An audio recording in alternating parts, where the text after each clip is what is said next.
Well, we were trying to accomplish a couple of missions. First of all, we were trying to collect some data and some samples for experiments that are underway to look really at whether black gill causes mortality in shrimp. But a second and maybe even more important reason was to bring together from 3 different states diverse stakeholders. We had managers, shrimpers, and we had press as well, and of course the researchers as well, to all get together, spend the day together, fishing, looking at the problem, discussing from different perspectives, and really continuing a dialogue between all the stakeholders, people who care. Hold those doors.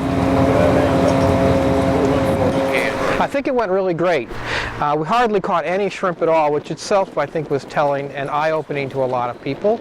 But we caught enough for our data needs, and the interactions I think were really great. This is the 3rd year we've done this kind of cruise, and it just gets better and better as we build these relationships.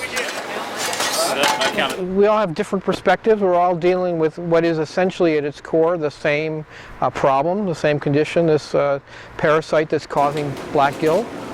But it affects us differently, and we see it differently. The shrimpers see from their perspective, which then fertilizes and gives us ideas as scientists, and the managers have to know what's really impacting the fishery and what the data is. So we're all connected, and if we stay in our own silos, we don't talk to each other, we don't benefit from those interactions.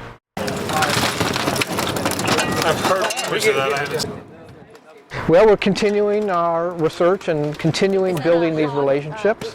We're learning a lot more. I think perhaps one of the most interesting things we've learned this year in this project is that we think that black gill really can cause significant harm to the shrimp population, and so we're putting those into models and making better predictions on where the fishery is going, and I think that's where we're going with this project. I think we're learning more about this parasite, and that in turn is giving us more insight into how to manage it and live with it. I think it's not going away, but we're going to have to learn to live with it, and I think we can.